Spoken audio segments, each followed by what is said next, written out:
And welcome everyone. I'm Deborah Dahab, and we're here today to talk about the pre-move emotional checklist.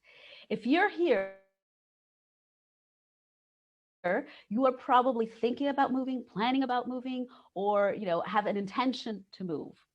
So the idea here is to spend the next 40 minutes with you and give you some tips and ideas on how to manage and give you a checklist for the emotional aspects of moving.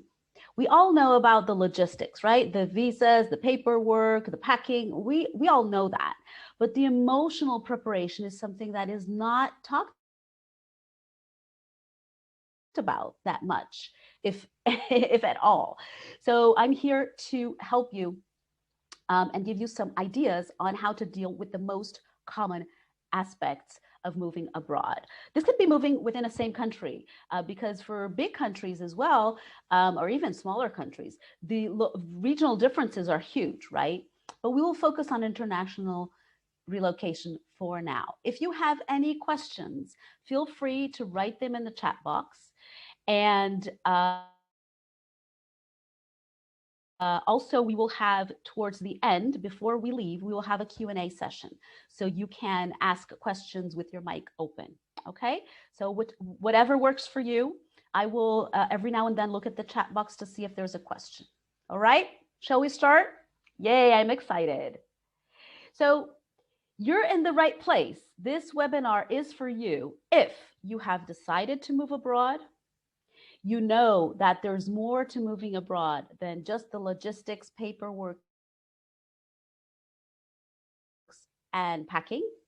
And you are ready to make a life abroad successful. Then you are in the right place, my friend. This is not for you if you think you know everything about international relocation. If you're in the mindset that I've moved before and I know about everything, I'm sorry to say this is not for you and it might be a waste of your time. If you believe that success is just a matter of getting things done and checking things off lists, well, this might not be the place for you either. And if you're not keen on thinking about what a successful move looks to you and means to you, sorry to say this is not the right place because we're going to delve into a lot of what does it mean to be successful in a move. So now you know if this is the right place for you. Hopefully it's the right place for everyone. Let's start. So why does this even matter? Um, when I started out as an intercultural psychologist and expat coach, I have a marketing background. And for me, I always wanted to know, why should I work with something? What's behind it?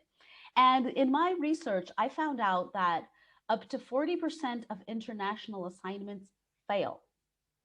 This is not me saying, it's the hrreview.co.uk. I have the link on the slide if you want to look at the source of the information. And this, of course, is relative to corporate relocations because that's what the HR review looks at. And what failure means here is that people blatantly leave.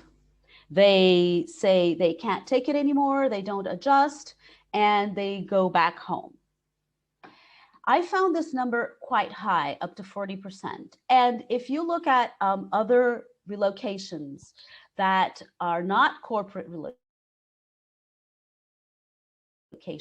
my guess is that this statistic, this number, is going to be either the same or even higher because you don't have the common element that is a corporation. If you're going on your own, you will have a lot more adjustments.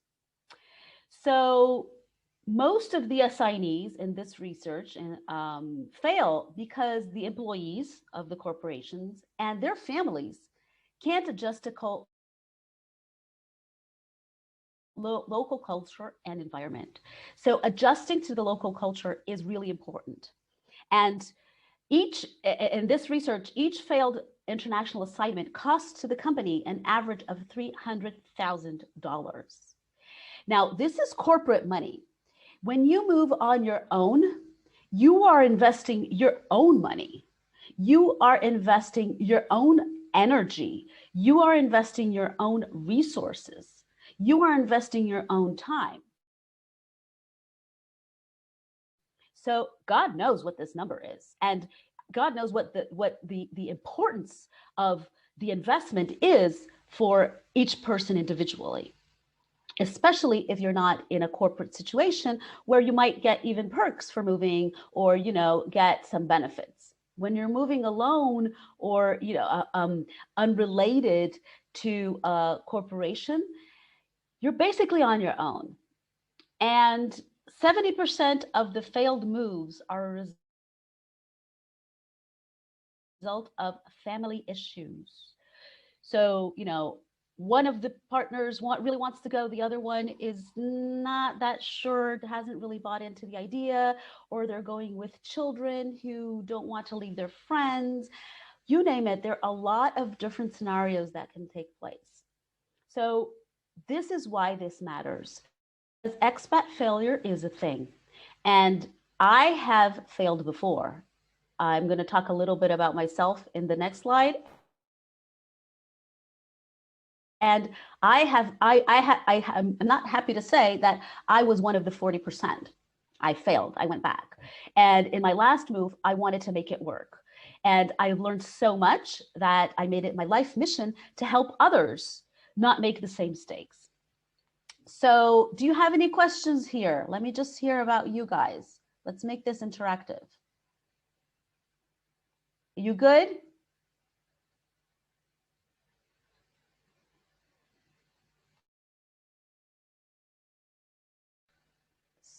So seems like everyone's good, because no news is good news. So let's move on. If you have any questions down the line, I'm here for you. So who am I to tell you this? This is me, actually, for those who were with me in the beginning, just when we opened the webinar. This is me. I'm in Connecticut, in New Haven. This little person here is me. I was about 7 years old, I guess. And I've lived in 5 different countries and 3 different continents throughout my life. The first time I moved, I was 1 year old. The last time I moved, I was 40. And you name it, I've done it. I've moved as a child, as a teenager, as a young professional, as a student, as a not so young professional, as a wife, as a mother. Whew, I've done it all. So in 2013, with my last move, I decided to leave my corporate life. I was a marketing executive in multinational corporations. And I decided to get a master's in intercultural psychology because I really wanted to make this move work.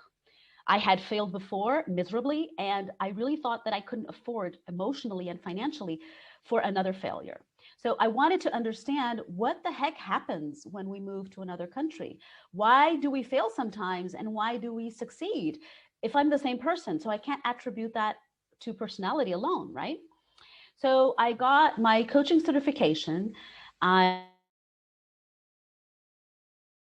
a certified trainer and neurolinguistics programmer practitioner. So with these tools, after I helped myself so much and it was so useful for me, I decided to help other people in the same situation. And I've been working since 2016 with clients on a one-to-one basis with individual coaching. I also work with groups in a group setting, and I also have trainings such as intercultural trainings, intercultural communication workshops, and other cultural differences. So it's more in the training area as well. Now, moving abroad has 2 different aspects to it. There's a concrete, tangible, objective, practical aspect, which is the first thing that we think about. It's the to-do list that we're used to, the paperwork, logistics, getting rid of stuff, selling stuff, packing stuff, very material based and tangible. There's also another aspect of moving abroad, which is we're going to delve into a little bit here, is the mindset, the subjective aspect, and the more abstract issues.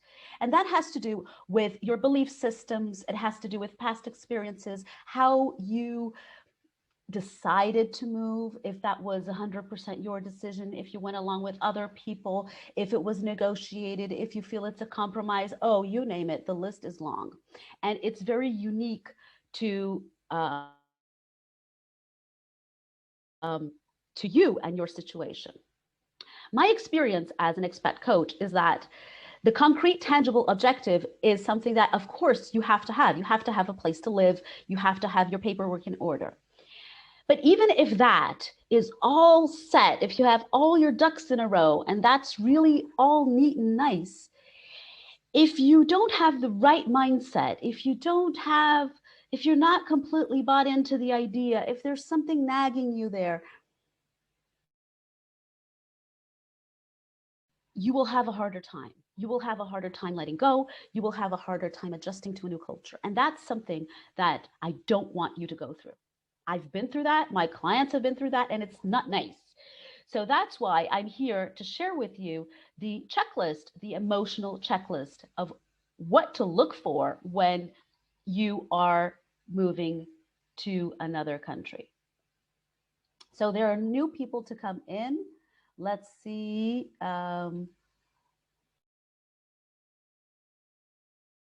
Let me get these two people in, and there we go. How are you doing so far? Let me know if this is interesting, if you have any questions. No, Deborah, this is good because we're okay. In the I like feedback. Let me know. Yeah. I like feedback. Yeah, we're going through some of this stuff now. Okay, so I see people are giving me a thumbs up. Everything good. Let me know if you have any questions. So moving on. Let me see, there are two. It's a good way to focus on things that are not concrete. And Joanne says, good morning. Good morning, Joanne, to you too. You're late, but you're just in time for the step one of the checklist. So I'm going to share with you some of the steps that are relevant. They're not all of the steps, but these I think are the most important ones to share in a webinar that is, less than an hour long. So step one, it's really important to know what you're moving for. You probably know why you're moving. You want a better lifestyle. You want a lower cost of living. You want to go to a more peaceful or slower pace of life. You want a better education for your kids. You want to leave the rat race. That's your why. But my challenge to you is to think about, what are you moving for? What do you want to accomplish with your move? And that's a different perspective. And that's something that we rarely think about when we're moving, because we're in the leaving mode. I want to leave this, I want to leave that. And you know what happens when we're looking at what we don't want? We'll probably get more of that. So it's really important when you're planning a move to focus on what you do want to accomplish, on what you want to create in your new life abroad. I have a video on my YouTube channel, and I talk about the 3 myths of cultural adjustment. And one of them is to think that because you're moving abroad, you're going to get a fresh start and all of your problems are left behind. Sorry to say, man, it's not going to happen. Your life is your life anywhere you are. And the environment might make it somewhat easier or somewhat more difficult, but we bring our problems with us in our baggage, in our emotional baggage. So it's really important when you're doing a life-changing move, like a move abroad is, to really understand and be clear on what you want to accomplish with this move. Now, remember I talked about, going inwards. This is a first really important step. And if you're going as a family, it's really important to do this together as a family, and also to do this individually, because different people within the family might have different motives and different what fors. So there's a tip for you to look at it as a global, as a unit of a family, if you're going with a family, and to understand that there might be differences within the elements of a family. Step 2. Now, this is something you probably have on your list already, which is learn about the culture, learn about the country. But my twist here is that in order to learn about the country, go beyond the obvious. So watch documentaries, movies, vlogs, series, and local TV shows. You know, we have the internet at our fingertips, and this sounds cliche, but it's true. You can get access to local information. Listen to the news of the country you're going to. Read the books and novels as much as possible in the local language. If you can't, read the translation. Try the food and drinks. And I can't tell you how many people tell me that now with COVID, you can't go to the country and it really hinders your research, and it does. It's a lot more difficult to feel confident about a move if you haven't visited enough, or you don't feel that you know it well enough. So this is why it's really important to learn not only cognitively, but emotionally. And how do you do that? For example, try the food and drinks. If you have a local restaurant locally that you can order takeaway nowadays, or go to, that has the food from the country you're going to, go there. Try the drinks. If you don't have a restaurant, go online and get recipes. And one tip I really like I think it's really interesting to share, is that you can go to an online supermarket from the country you are going to and explore. Look at the ingredients, look at the products, look at the branding, see how, what the displays are, not only for food, but for, cleaning supplies, and how things are done there. It can give you a little bit a sense of how the culture and how things are done in the new country. Does this make sense to you guys? Let me get a sip of water while you answer. Lanny says yes. Timothy said yes. Excellent. I'm glad it resonates. Let's see who else. Karen says yes too. So there's your challenge. Go online, find a tutorial of a typical food from the country you're going to, and make it. Explore. That's a way to get in touch with the culture, to be able to explore even before you're there. Lenny says we have been using Google Maps to map our grocery stores near our home. That's excellent. That's great, because you already hit the ground running with the information. And you could also go there and see what types of fruit they have, and what types of vegetable they have, and how you use these vegetables, these new vegetables, etc. Excellent. So now let's go on to step 3. But before we go on, I want to share with you a quote from William Bridges. He's an author of the book Managing Transitions, and I really, this is food for thought for you. We come to beginnings only at the end. And why am I saying this? Because usually when we're starting a new life in a new country, we're thinking about starting something. But really, it's really important to start with the end, to focus on ending whatever you're ending before you're beginning. And when we don't do that, we might feel that some phases were skipped, and we might regret it in the future. So that leads us to step number 3. In this emotional checklist, it's really important to access your specific situation. You go to the Facebook groups and everyone has an opinion, everyone has an experience, and that's great, right? I mean, it's great to exchange, and that's all great. But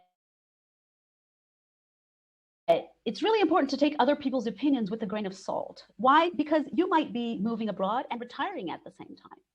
And that's a whole set of adjustments just there. You might be moving abroad and also taking on a new job, in a new industry, maybe even in a new language. You might be leaving a career. You might be, taking a break from your career to support a partner in his or her challenge abroad. You might be starting a new family. You might be leaving your kids behind and in an empty nest situation. So, et cetera, et cetera, et cetera. This list is almost endless because only we will know all the other transitions that we're going through. And this is really important because sometimes we minimize and we downplay the other transitions. And we attribute all of our challenges to the international relocation. And it's really important to be mindful of everything that's going on.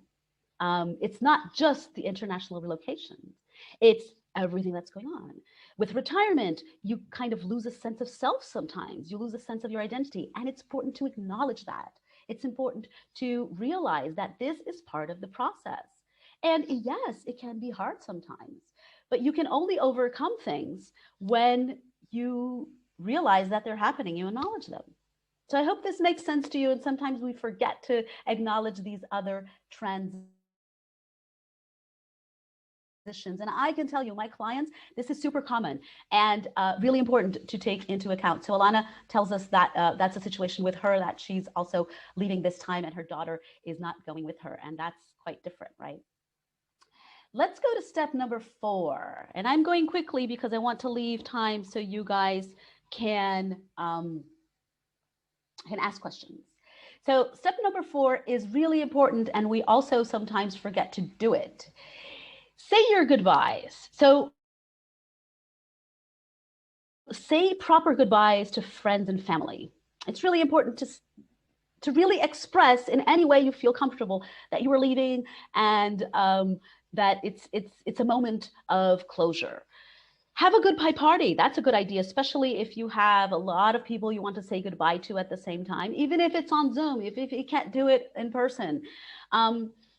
You can also show your love by sending loved ones special goodbye gifts. And it could be as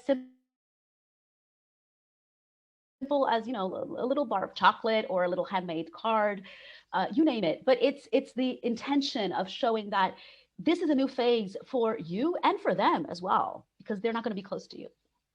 And this last item is something that sometimes people forget, and I find it really important. Say goodbye to favorite places and food. So we all have, favorite cafes, favorite parks, favorite restaurants, because that's, favorite, park benches. That's the first time you and your partner kissed, or saying goodbye to your child's school, or saying goodbye to a restaurant where you usually celebrate birthdays. I don't know, you get the idea. Go there if possible and actually say your goodbyes. Say like, thank you, I was so happy here, I really loved being here, and now I'm going to a new life and I won't be able to come here maybe in the foreseeable future. It sounds really tacky to do it, but it does work. It's really important to say goodbye to physical objects. Alexandra's saying, this is very important. I did not get to say proper goodbyes, and it still resonates. Absolutely. And it probably will bite you in the butt if you don't say your proper goodbyes. Because when you go through cultural shock, which is a natural phase for anyone who is going through an intercultural transition, you will start idealizing that restaurant. You will start thinking, oh, that was the best pasta on earth, when you're really, that's happening because you didn't create closure there. So this is an important step that we many times overlook.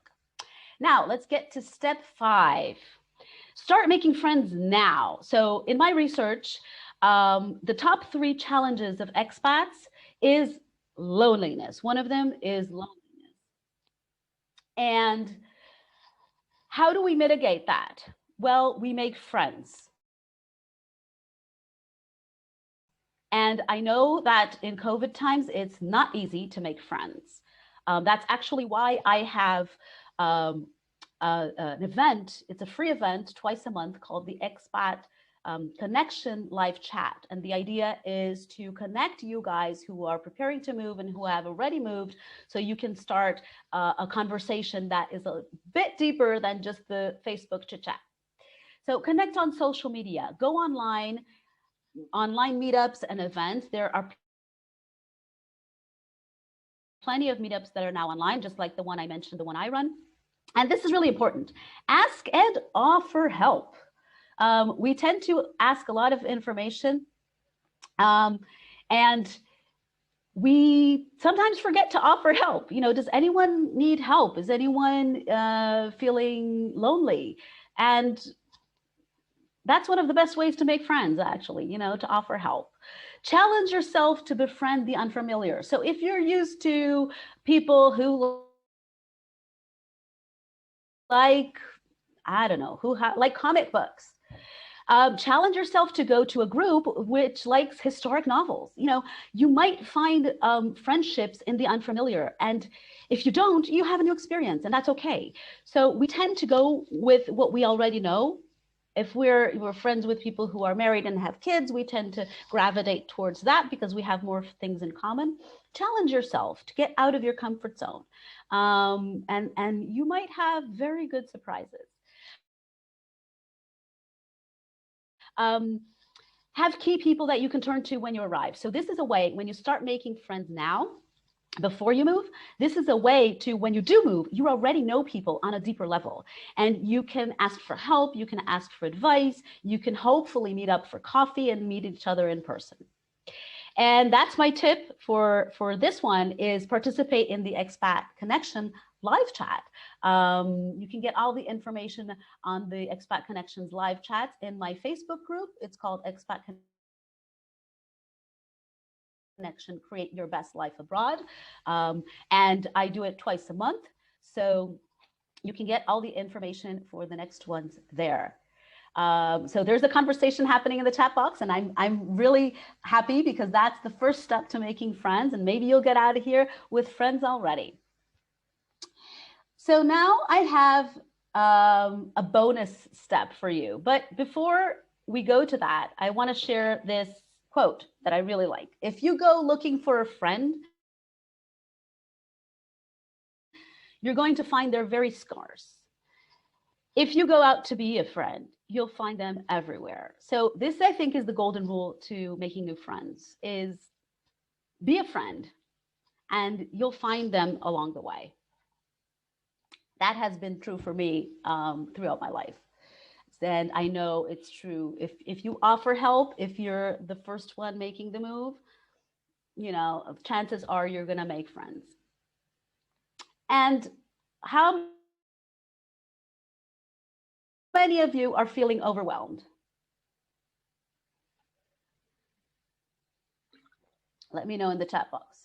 Oops, I accidentally stopped sharing. Are any of you feeling overwhelmed with the process?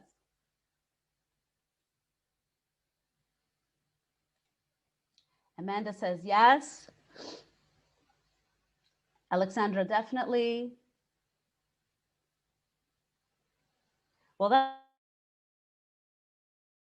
that's pretty common and to be expected, actually. But there is a solution to that. Let's see, there's one more. A little bit, Lanny says a little because we're packing and getting the house ready for sale. Yeah, that can be quite emotional. I was, but feeling better about it. That's great, Karen. Timothy says not yet. We're early in the process. So if you're feeling overwhelmed, I have a bonus tip for you today.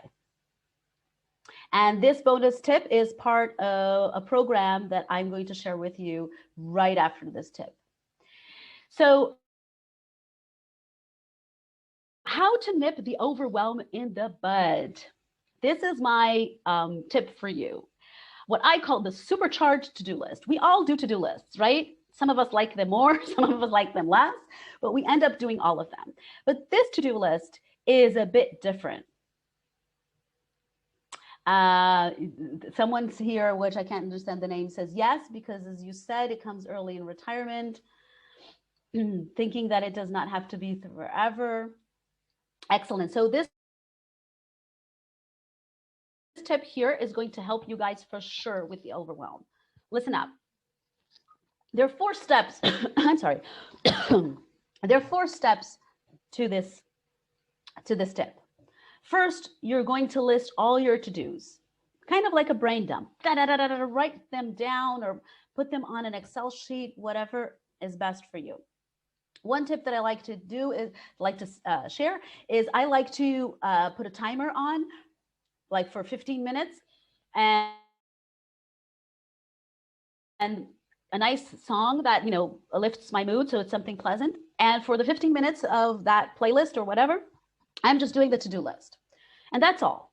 Boom, to-do list.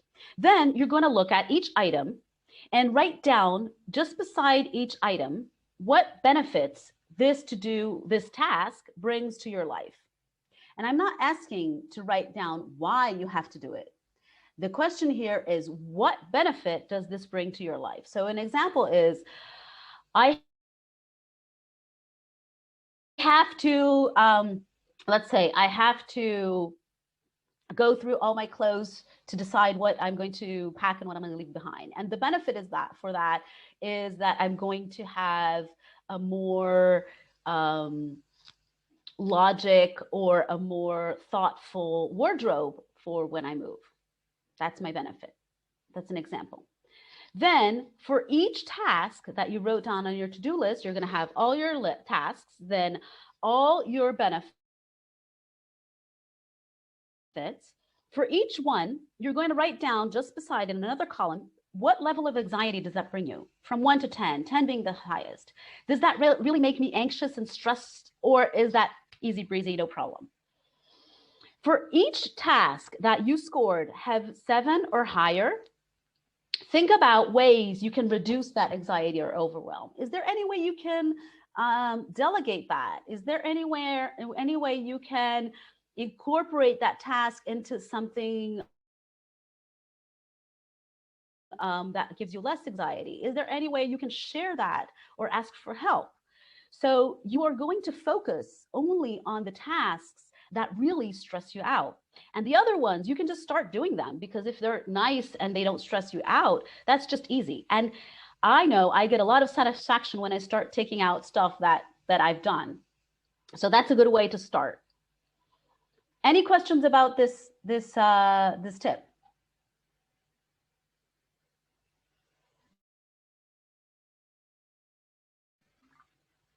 Let's see if you have any questions. Timothy says, very helpful. Joanne says, boa ideia in Portuguese. So this is the idea. And before we go to the Q&A, I want to share with you that this is just the surface.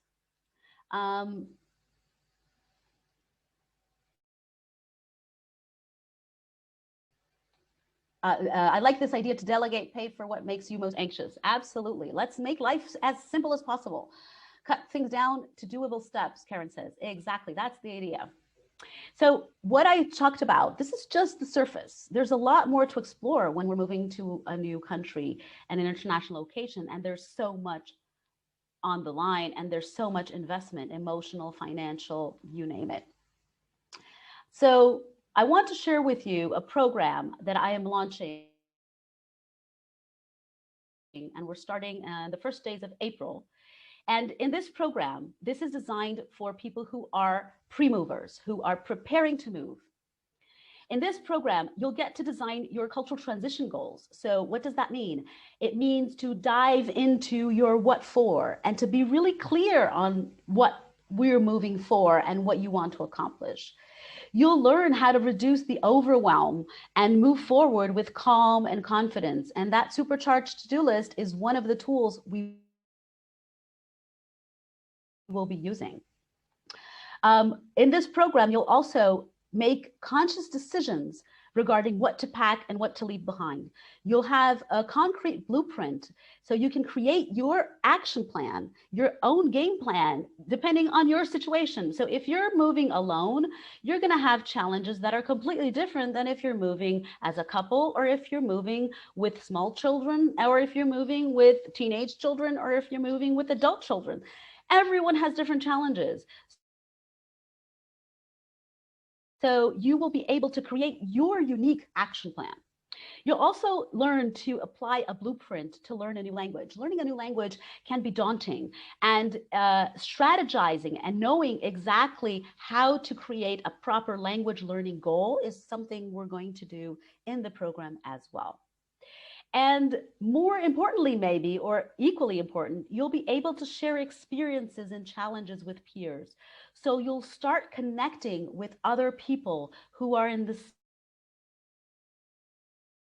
same situation you are, because we're going to have live group calls. I'm going to talk about that a little in the next slide. And you'll be able to create home anywhere you are. Home is a concept that sometimes it's hard to reproduce because we don't really know what home means to us. It can be the building, the house, the walls. It can be a sense of something. And in this program, you will explore what home means to you and how you can transpose and transfer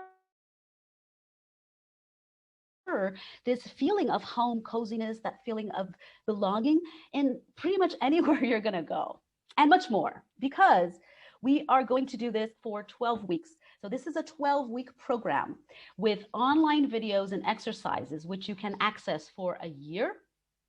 These online videos and exercises you will be doing on your own, at your own pace during the week. And every week we will meet as a group, and we'll have activities so you can share your accomplishments, your challenges, celebrate your wins. And also in the program, I'm including 3 individual coaching sessions with me. Why? Because sometimes we have topics that we don't want to share in a group, that are kind of sensitive. We don't want to feel vulnerable. So you will have 3 60-minute sessions to work one-on-one with any topic that is relevant. And finally, we will have an exclusive Facebook group where only people who are in the program can participate in this group, where you will have access to resources, share information, share your accomplishments, share your anxieties with people who actually know what you're going through. Because sometimes we share our thoughts, our concerns with our friends, and they don't really get it, because they kind of think like, hello, you're moving to a better place. What are you complaining about, right? And they're like, yeah, but it's still hard sometimes. So you'll get to interact with people who get you, who know what you're going through. And I have a bonus. So everything, because you're here in the webinar, the whole package has a value of €2,200. Because you're here in the webinar, I'm putting an extra 2 individual coaching sessions. So that would be 5 coaching sessions in total that can be used in 12 months. So you can use these coaching sessions before you move, after you move, any way you want. I'm also including MP3 files of all online lessons, so you can also listen to them as if you were listening to an audiobook in addition to watching the videos. And I'm also including, as a bonus, especially for you guys, because you're here, 12 weeks of Voxer support. So Voxer is similar to WhatsApp. It's a bit more secure. And you can access, during the 12 weeks, send me audios with concerns, with questions. And in up to 3 days, I will get back to you with a response, with an alternative, with a solution. So you can ask for help if you're stuck in the process, if you're overwhelmed, anytime during these 12 weeks of the program. And that the bonuses have a value of 870. So this program would be 3,070 euro. But I'm having a super generous moment and I'm offering 82% off. So for you, this whole package of access of the live weekly calls for 12 weeks, weekly online videos and exercises for a year, 5 individual coaching sessions, exclusive Facebook group, MP3 files, and Voxer support for the 12 weeks for 567 euro. That's less than 200 euro per month for the 12 weeks. And if you count it for the 12 months that you can access the online videos and exercises, that's even less. That's less than 50 per month, even less than that. So if you are interested, to be able to participate, I have enrollment calls. And why do I have that? Because for me, it's really important for people to be on the same page and the same vibe. The group aspect is super important. And people who have participated in group coaching programs with me will know that that's something I really value. We only have 15 spots. I already have a few people enrolled. So if you want to take place in this program, I highly recommend you click on the link that I just put on the chat box and schedule your free enrollment call. It's a 20-minute call. We'll talk about your specific needs. We will see if this program is really a fit for you. I also have payment plans that we can discuss in the call if that's something that interests you. So we only have 15 spots for this program and about 5 have been taken already. So we're starting in April. So these are going to go really fast. And now that you know about this opportunity, I'm opening up for Q&A about the program, about the steps, about the checklist, anything that's on your mind that you might want help with. You can either write your question on the chat box or open up your mic or your video and do it that way.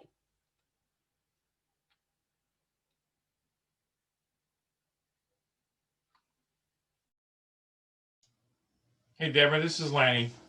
The one frustrating thing that we're finding is the rules for VSF keep changing.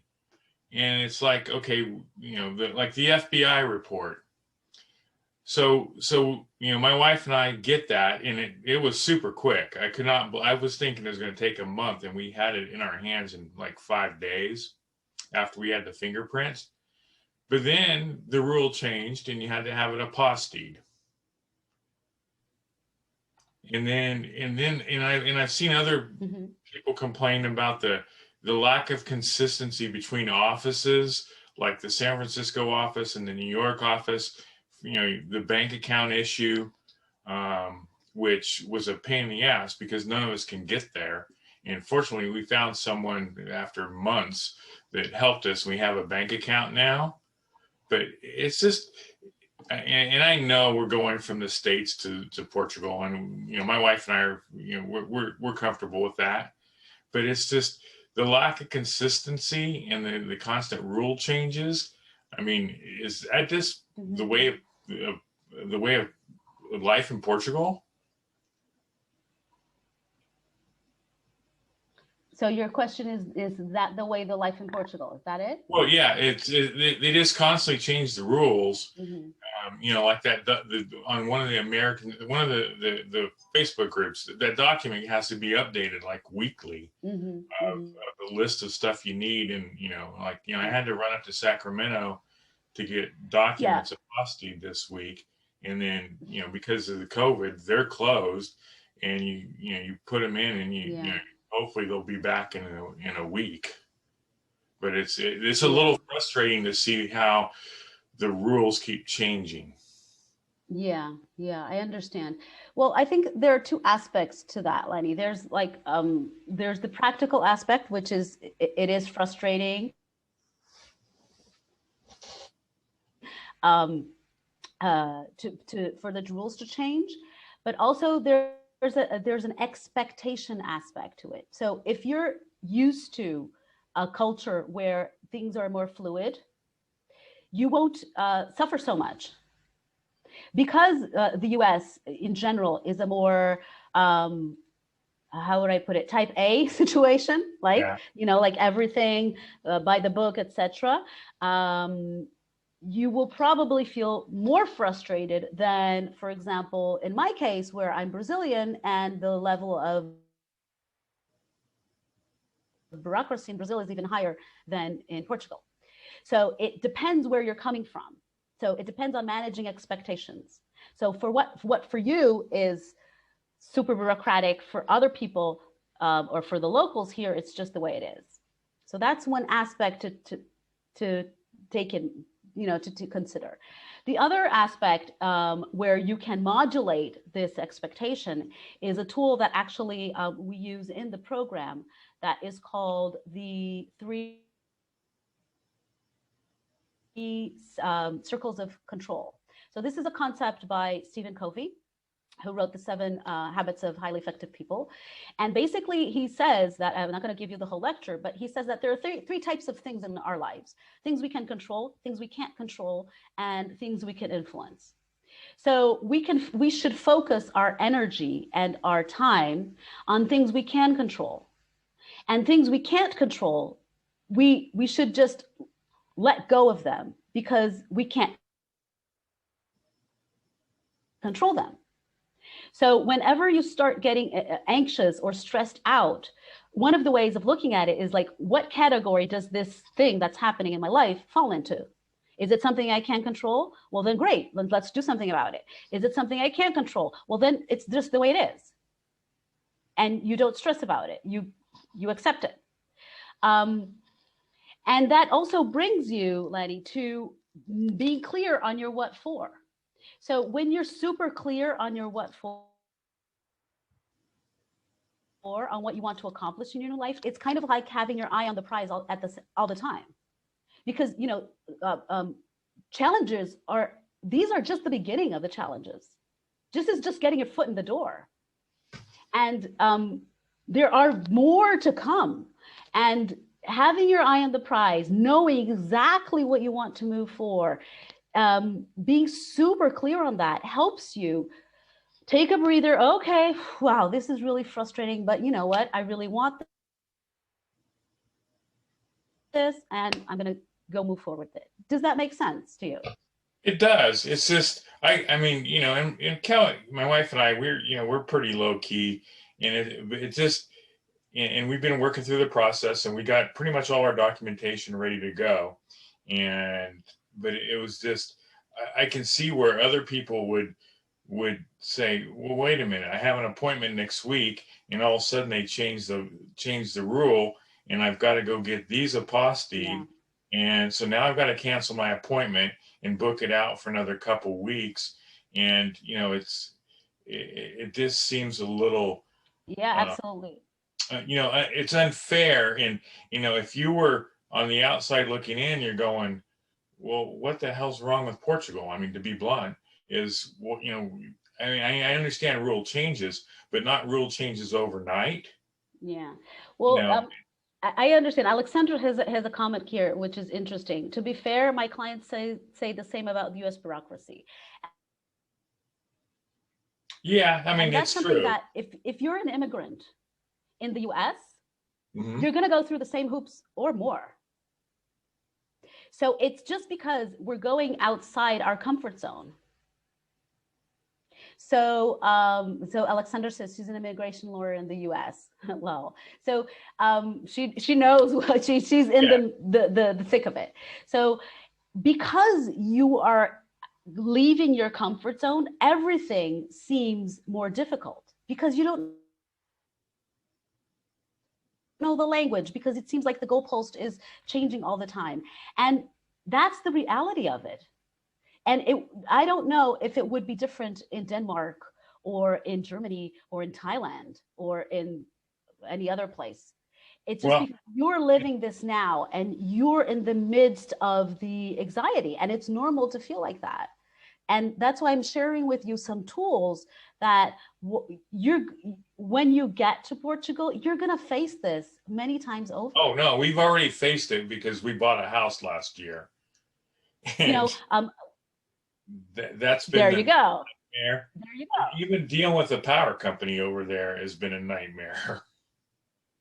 There you go. So, and why is it a nightmare? Because it is more bureaucratic than other places, and because you don't know the language, you don't know how to do things, you feel insecure, because that's normal. That's part of getting out of your comfort zone. And the thing is that it doesn't have to be that hard if you have the tools to deal with it. Well, we're fortunate we have a guardian angel over there, but even they shake their head at some of the stuff that's happened to us. Mm-hmm. So I mean, we're working through it, and we'll be there in a couple months. But it's this you just sitting back and going, okay, I can understand changing the rules, but say, okay, effective April 1st, not today we're going to do it one way, and then tomorrow we're going to do it another way, and then everyone's got appointments based on the prior way, all of a sudden it would be a little frustrating. I mean, yeah, it is. Yeah, it is frustrating. It is frustrating. And you have a choice. You and everyone else who is listening who might be going through the same thing. You can just, get frustrated and let the frustration take over you, or you can deal with it in productive ways. And you can deal with it if you have the tools. If you don't know how, you can't. And I always say, for me personally, and in my coaching, I say, you only have a problem if you don't know how to solve it. Because if you know how to solve it, it ceases to be a problem. It's already in solution mode. So yes, it's frustrating. Point taken. It is, and it will be. I'm sorry to tell you, it will be. Oh no, we expect that once we get there. But there are ways to reduce the level of stress and to reduce the emotion associated to that, if that makes sense. Mm-hmm. So it's not so hard. So you're more blasé about it, if that makes sense. So Letty, if you want to continue the conversation, let me just open up space to other people. Yeah, no, I'm good. Okay, we can continue the conversation afterwards if you want, but thank you so much for your question. I hope I helped with the answers. Who else has questions?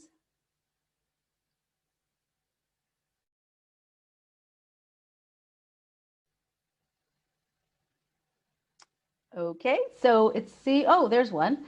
Alana says, when I moved to El Salvador, I was terribly frustrated at first because the auto mechanics would not talk to me about car repairs, probably because she was a woman. They would talk to my husband, whose Spanish was not so good, and then I would translate for him. After a while, though, I realized there was no point in getting frustrated. I wasn't going to change anything. Yes, lol, exactly. So you cannot, that's exactly the point of the circles of control. If you can't control it or change it or influence it, stop stressing about it. And that's why it's so important to know the why and the what for you want to move, because these moments are going to come up a lot. And what makes you feel grounded in those moments is practicing this knowledge of the circles of control, and also keeping, like I like to say, the eye on the prize. And I really want to accomplish this. I really want to get this, and that's just the hoops I'm going to have to jump through. Who else has questions? Thank you so much for sharing your experience in El Salvador. And one thing that I just learned the other day is that in Portugal, I don't know if this is still true in Portugal, but until recently, if a couple is married and they bought real estate, the deed would only come in the husband's